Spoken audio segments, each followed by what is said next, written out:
Assalamualaikum warahmatullahi wabarakatuh. Kalesan dina enjing-enjing layana anapak dina salah sawios pusran sancang ya. Wallahu alam bisyawab.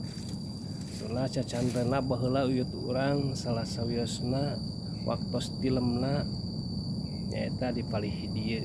Salah sawios cirina nyaeta kabua, kabuana mah wallahu alam di mana nu aya nu gaduhna asli namanya. Tapi salah sawios panginten cirina minimal cara syariat kangge urang nu janten tuturusna anak incuna gitu aya di palih dieu. Mudah-mudahan sing janten wasilah wae bae kangge sadayana.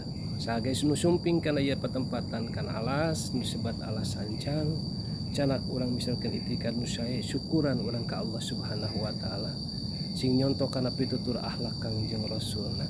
Sok urang misalkan kintunan ahlal karuhun jeung uyut urang sadayana wae di patempatan insyaallah samulina teh mudah-mudahan sing kaauban sing katetesan ku kailmuan aranjeunna nu nalinuhung nu sarai dina keur jarum menengna insyaallah.